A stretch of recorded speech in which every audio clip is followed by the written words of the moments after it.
تیری طلب بھی انہی کے کرم کا صدقہ ہے، یہ قدم خود نہیں اٹھتے، اٹھائے جاتے ہیں۔ الحمدللہ آپ حضرات کی تشریف آوری ہمارے لیے بے انتہا مسرت و شادمانی کا باعث ہے، اور میں آپ حضرات کو بتاتا چلوں کہ کسی بھی پروگرام کی کامیابی اور ناکامی کا دار و مدار عوام پر ہوا کرتا ہے۔ عوام چاہے پروگرام کو کامیاب بنائے اور چاہے ناکام بنائے، اب آپ کو کیا ثبوت دینا ہے؟ پروگرام کو کامیاب کرنا ہے یا ناکام کرنا ہے، وہ ذمہ داری آپ کے حوالے ہے۔ یہ جلسہ آپ کا ہے، پروگرام آپ کا ہے، گاؤں آپ کا ہے، عزت آپ کی ہے۔ اب آپ کو کیا فیصلہ کرنا ہے وہ آپ کے حوالے ہے۔ آئیے میرے دوستو، میں ان حضرات کا شکریہ ادا کرتا چلوں جنہوں نے انتھک کوششوں اور محنتوں کے بعد اس پروگرام کو رچایا اور بسایا۔ وہ حضرات قابل مبارکباد ہے جنہوں نے اس پروگرام کو سجانے کے لیے، اس پروگرام کو رچانے کے لیے بے انتہا محنت کی ہے۔ دامے درمے قدمے سخنے ہر طرح کی کوششوں کے بعد اس پروگرام کو سجایا ہے، اور ساتھ ہی ساتھ وہ تمام حضرات مبارکباد کے قابل ہیں جنہوں نے اس پروگرام میں جس طرح سے بھی حصہ لیا ہے، چاہے وہ گاؤں کے لوگ ہوں یا قرب و جوار کے لوگ ہوں یا اطراف کے لوگ ہوں یا اساتذہ ہوں۔ الحمدللہ سبھی حضرات نے مل کر کے اس پروگرام کو رچایا اور بسایا ہے۔ میں ان تمام حضرات کا تہہ دل سے شکریہ ادا کرتا ہوں۔ آئیے میرے دوستو، میں آپ حضرات کو بتاتا چلوں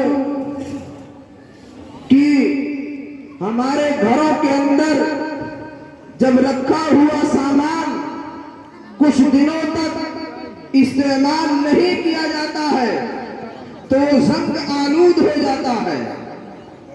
اسی طرح سے باغ کے اندر جو تر و تازہ پھول ہوتا ہے، اگر مالی باغبان اس پھول کی دیکھ ریکھ نہ کرے تو وہ پھول مرجھا جایا کرتا ہے۔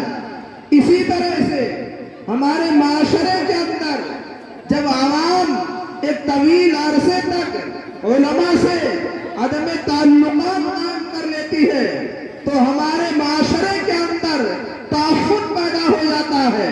ہمارا سماج، ہماری سوسائٹی جب اسلامی تعلیمات اور اصلاحی باتوں سے کچھ دنوں تک دور ہو جاتی ہے تو معاشرے کے اندر بے رحمی پیدا ہو جاتی ہے۔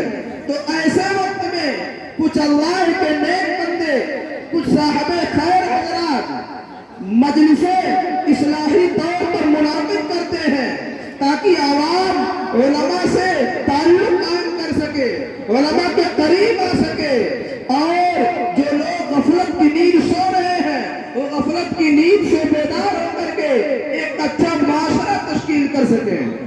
میرے کہنے کا مقصد یہ ہے کہ آج کا جو پروگرام ہے، یہ آج کا جو اجلاس ہے، آج کا یہ جلسہ ہے، یہ اسی اصلاحی سلسلے کی ایک مقدس کڑی ہے۔ آج آپ اس پروگرام کے اندر جہاں پر ایک طرف علماء کرام کے پرمغز اور ولولہ انگیز بیانات سماعت فرمائیں گے، وہیں پر دوسری طرف آپ علماء کرام کے حمد و قرات اور نعت و نظم بھی سماعت فرمائیں گے۔ کسی نے کہا کہ ہمارے باغ میں امن و امان کے پھول کھلتے ہیں، ہمارے باغ میں امن و امان کے پھول کھلتے ہیں، ہمارا کام ہے انسان کو انسان بنا دینا۔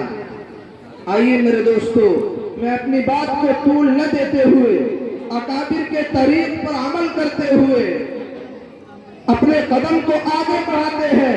ہمارے اکابر کا یہ طریقہ رہا ہے کہ وہ جب بھی کوئی پروگرام رکھتے ہیں، کوئی مجلس منعقد کرتے ہیں، کوئی جلسہ جلوس کرتے ہیں تو اس کا ایک ذمہ دار بناتے ہیں، اس کا ایک رہبر بناتے ہیں، جسے آج اپنی زبان میں صدارت کا عہدہ کہا جاتا ہے۔ تو میں مناسب سمجھتا ہوں بلکہ ضروری سمجھتا ہوں کہ ہم اپنے اس پروگرام کے لیے کسی ایسی شخصیت کا انتخاب کر لیں جس کے ذریعہ ہمارا پروگرام آسانی کے ساتھ منزل تک پہنچ سکے. اور میں انتخاب صدارت کے لیے ایک ایسی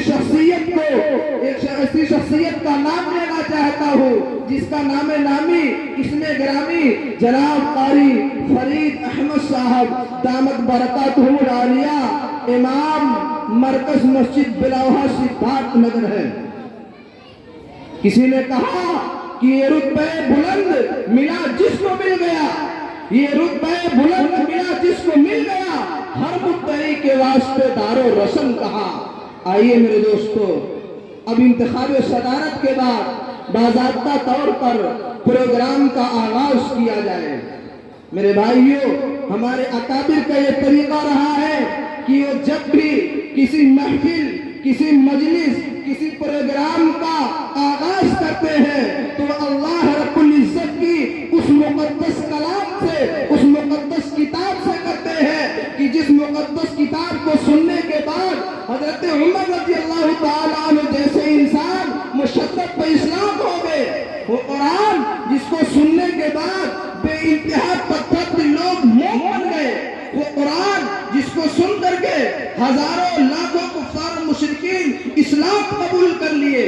وہ قرآن جو فصاحت و بلاغت کا ٹھاٹھے مارتا ہوا سمندر ہے. وہ قرآن جس نے 23 سال کی مدت میں پورے عالم کے اندر انقلاب برپا کر دیا. آئیے میرے دوستو، میں اسی قرآن کریم کے ذریعے سے اپنی اس محفل کا آغاز کرنے کے لیے ایک ایسی شخصیت کو آواز دیتا ہوں کہ وہ شخصیت جو قرآن کریم کی تلاوت کرتی ہے تو ہوائیں متانت اور پرندے سنجیدگی اختیار کر لیتے ہیں، جس سے میری مراد حافظ و قاری صدیق احمد صاحب استاد شعبہ حفظ مدرسہ بحر العلوم بلوہا ہے. میں حضرت قاری صاحب سے درخواست کرتا ہوں کہ سناؤ نغمہ قرآن کہ ہم بیدار ہو جائیں. سناؤ نغمہ قرآن کہ ہم بیدار ہو جائیں، اندھیروں سے نکل کر صاحب انوار ہو جائیں. قرآن کی تلاوت سے آغاز ہو محفل کا، قرآن کی تلاوت سے آغاز ہو محفل کا. اس نور سے پا جائیں ہم راستہ منزل کا. قرآن کی تلاوت سے یوں دل کو منور کر ایک آیت قرآن پڑھ، ایک راہ مقرر کر. جناب قاری صدیق احمد صاحب